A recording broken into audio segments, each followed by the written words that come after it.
Rogue, Hercules, and Jane Foster Thor were picked up a little while ago by a Quinjet sent by Tony Ho.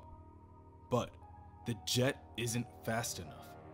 The Hulk is on a rampage within the Avengers auxiliary base, and time is short. Thor jumps on top of the Quinjet and produces a wind vortex to aid their travel, but the vehicle is breaking down. Rogue is indifferent to the damage. She doesn't care if the plane burns with them in it, as long as they get there quicker. Hercules co-signs with Rogue's sentiment, telling the women that he hungers for combat. Within the base, Wonderman tries to reason with the Jade Giant. His words fall on deaf ears. Simon has been an Avenger. He's been an enemy of the Avengers. He's been dead, and now he's alive again. And he tries to live his life according to one simple truth. Violence is not the answer. It's no secret that he's had issues with the Avengers' methods. For all their power, all their righteousness, in the face of evil, they always seem to resort to one thing: their fists. And he refuses to believe the best they can do is punch the world into submission. Again and again, the Hulk's punches land across Simon's face. Each strike powerful enough to bring Simon to his knees. However, his mind is made up. He is not letting Hulk get into that vault. Now, you can keep hitting me if you want to, Bruce, but you can't hurt me, and I won't hurt you. Come on, Bruce, it's me, Simon. We're friends. Simon puts his hands up in an attempt to block the ongoing assault, but each jab from the giant is perfectly precise. He knows all hitting the Hulk ever did was feed his anger. But talking to him, talking to the good man inside of him, Bruce Banner, that might work. Friends, the Hulk huffs. Thank heaven you're in there. All right, Bruce, I want you to breathe in, visualize a calm meadow, and the Hulk grabs Simon by the throat and slams him into the door of the vault, saying, "We're not friends." The Hulk then lifts Simon by his head and grits his teeth before saying, "You're a Hollywood snob, drowning in ego, preaching non-violence when it's easy, when violence can't even reach you. Well, I can reach you, Williams, and I can hurt you. I can smash you." Simon is unable to fathom what to say next. He had hoped to reach Bruce through dialogue, but this isn't Bruce. Hulk smirks back and asks, "What's wrong, Simon? I thought you wanted to talk." Elsewhere, within the base, Cannonball flies circles around Proxima Midnight. Unable to land an attack, she tells him, "Your tenacious spirit amuses me." Cannonball tells her that he'll make sure to add that to his resume and continues to keep his distance. Meanwhile, Lightning, Tony Ho, and Enigma continue to go on the offensive against Black Swan. They are wearing her down, but they only have one more shot before their blasters die on them. "Then we make it count. Lightning!" "Already on it, Enigma," Lightning confirms as he pours the rest of his excess energy into their armor. "I hope the extra charge is enough." "It'll have to be," says Tony. "You ready, hun?" Enigma points her blasters at Black Swan, ordering, "One last time, say it loud, my love. U.S. Avengers, unite!" At that moment, an abundance of yellow energy shoots from the two women and collides with Black Swan's reconstructed barrier, The force of the blast causes shockwaves to radiate out in every direction, and, try as she might, the Black Swan crumbles before the combined attack. Proxima Midnight is able to land an attack on Cannonball, but is distracted by the screams of her teammate. Quickly, she sprints towards the three heroes left standing. Enough! Proxima spits, preparing to strike. With that last attack, Aiku's Enigma armor and friend, Pod, is depleted. She prays for Pod to awaken, to help them once more, but it does not respond. Lightning, too, attempts to gather whatever energy he can, but Proxima closes the gap within seconds, claiming that the human's luck has finally come to an end. However, Proxima is stopped in her tracks as she is hit by the mighty Mjolnir. To her surprise, Proxima looks up and is now confronted with Rogue, Thor, and Hercules. Rogue goes on to state that it isn't luck getting them out of binds, it's teamwork. From within the vault, Voyager continues to watch. The concept of teamwork is almost foreign to her. She was so focused on being one of them. Why is she only seeing this now? Voyager now understands that no single one of the Avengers is ever the winner. That's not what they fight for. It's not a game to them. So, she wonders, what does her father fight for? Is it really just to win? Elsewhere, the Hulk has gone silent again. This Hulk is articulate. Brutally articulate. And that means, Simon wonders, they are now dealing with the Hulk at his most intelligent. May God help them all. The Hulk lifts Wonderman and attempts to snap his spine in two. Wonderman tries his hardest to break the hold and attempts to reason with him once again. Bruce, I know you're in there. You know, this is pointless even if you tear my head off. I'll just come back. My body is ionic energy. I can't die like a normal person.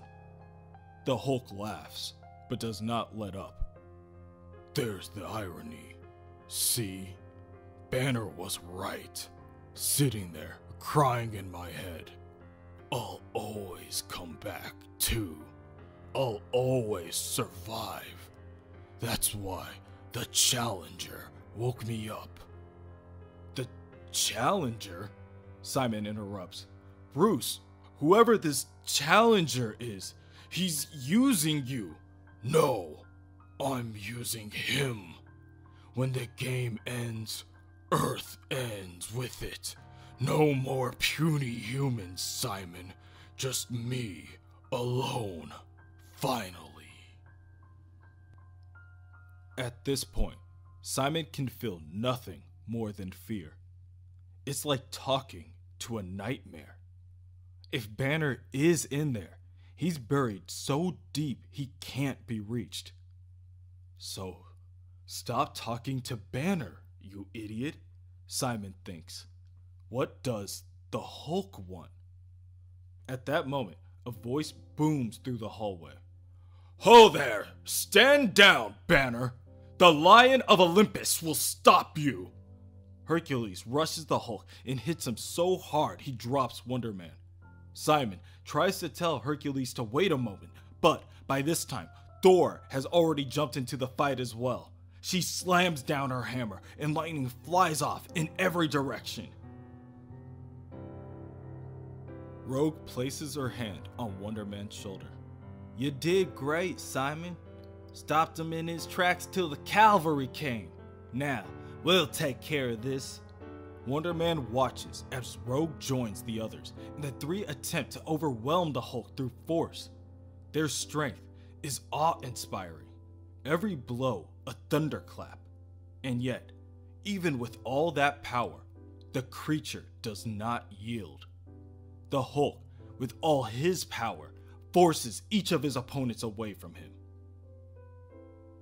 Rogue, attempting to end this once and for all, rips off her glove and grabs onto the Hulk. She begins to grunt and growl as the rage begins to grow. Her eyes glow green and her muscles begin to expand large enough to rip her suit. The anger begins to consume her, but she focuses her thoughts in order to delve into the mind of Bruce Banner. She finds the sad soul within and attempts to persuade Bruce to resurface, but he in no way tries to escape. "Don't," he warns her. "Don't do this. Run away. He can't be stopped. He can't die." Bruce forces Rogue out of their shared mindscape and she doubles back in pain. The pigment in her skin turns green and she does all that she can to stay calm. Now, all that is left are the two gods and the Hulk that still stands. They watch as the Hulk continues to step towards the vault. "Hercules!" Thor calls as she lifts her hammer. "We must strike together!" "Of course!" Hercules agrees. Both of them attempt to grab each of the Hulk's arms and drag him back by force. "Damn it! No!" Wonderman tells them. "Hulk, listen to me. Maybe you can't die, but you thought you could, remember? You were at peace, at rest, finally, until they woke you up." "Williams," the Hulk grunts. "Shut up." "And now you know the truth. You can never have that again. Never again. They took that away from you because they couldn't leave you alone, Hulk. They wouldn't leave you alone." Within a fit of rage, the Hulk flings the two gods away from him, and both Thor and Hercules are left helpless as they watch the Hulk rip the heavy metal door off the vault. All the while, the Challenger is cheering him on. Even at this moment, the Jade Giant can hear his call. "Get to the vault, Hulk. You're almost there." "Don't tell me you're going to be brought down by a group of puny humans." And of course, he won't. But the Challenger muses, now speaking to the Grandmaster. "Our game has reached its end, Grandmaster. And despite your pathetic efforts, victory is at last within my grasp. Watch with me. Let me demonstrate how a victor truly savors success. That's it, Hulk. You've battled hard and battled well. Claim your prize." The Hulk enters the vault, and the only thing standing in the way of him and the pyramid is the Voyager. "No," she says. "I won't let you claim the final pyramid. I have made my choice. I fight for the Avengers." Voyager raises her hands and prepares to blast the Hulk with an onslaught of energy, but she is simply no match for his brute strength. "My prize," the Hulk says as he reaches the alien artifact. An insidious smile crawls across his face. "Mine to smash!" The Hulk grabs onto the pyramid with both hands, and the force smashes the piece to pieces. The backlash of energy crackles and spills throughout the room. The Hulk can withstand it, but the Challenger, who is still linked mentally, yells out in pain and falls to the Grandmaster's game room floor. "What? Why?" The Grandmaster smirks. Tragic, is it not? You somehow managed to both overestimate and underestimate your final playing piece. The Hulk hurt you. The only way he could, by committing a foul, a negative point against you. Thus, his victory is mine. You have lost. You know the consequences. I will make your banishment as painless as possible. But there is only so much I can do. Within the Avengers base, the Hulk's rage has finally subsided. All that is left is Bruce Banner begging for forgiveness. However, Rogue still has a fair amount of rage still stored from the absorption and points her aggression towards Voyager, demanding for an explanation. I can explain. The Grandmaster sees these events unfold and makes a mental call out to have her stop at once. Daughter, silence! Come to me now! I've been trying to help. Now that I see what an Avenger is, really see, I don't want to fool you anymore.